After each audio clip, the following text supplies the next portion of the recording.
equals 10, right? So that means in order to change this fraction over here and make this 5, the denominator of 10, we have to multiply 5 times 2. But in order to make sure that this fraction is still the same value, we also have to multiply the top one by 2. Because if we multiply the bottom of a fraction by something, if we want it to equal the same thing, then we have to multiply both the top and the bottom by the same number. Does that make sense?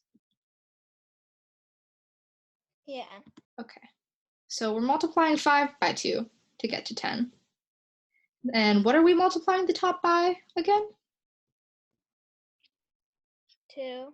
Yeah, exactly. So we know that 5 times 2 equals 10. We established that before. And what does 2 times 2 equal? I know you know this, but I'm just asking. 4. Yeah. So 4 over 10. So now I'm just going to delete all this writing to give us some more space. So now that both of these have the same denominator, we have 3 over 10. And this used to be 2 over 5, but now we changed it. Oh wait, sorry, we're adding. This used to be 2 over 5, but now we've changed it to 4 over 10. We can finally add these together. And the way you add a fraction together is you add the numerators, you add the top part, but you don't add together the denominators. And here we have this visual example.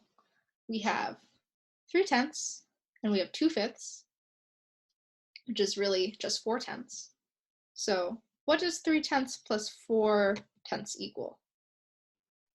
7. Yeah, perfect.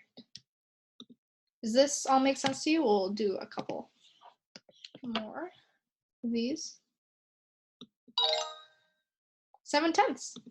Nice. So now we have a similar situation. We have 3 over 4 and we have 5 over 8. So just like last time, we want to get the same denominator. So can one of these denominators go into the other, do you think? Can 4 go into 8 or can 8 go into 4? 4 could go into 8. Yeah.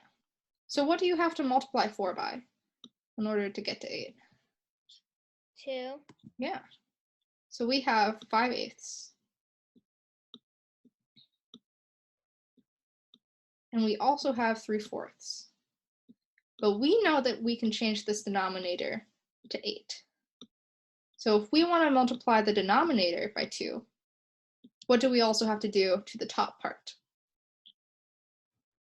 Times it by 2.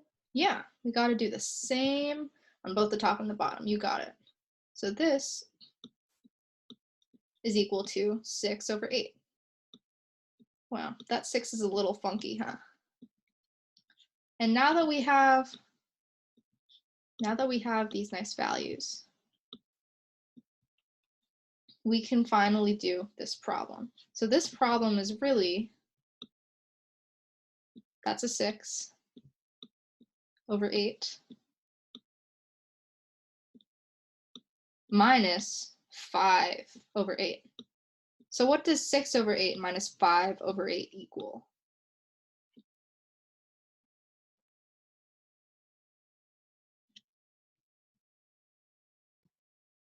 11. Oh, not quite. That would be if we were adding them together. So you've almost got it.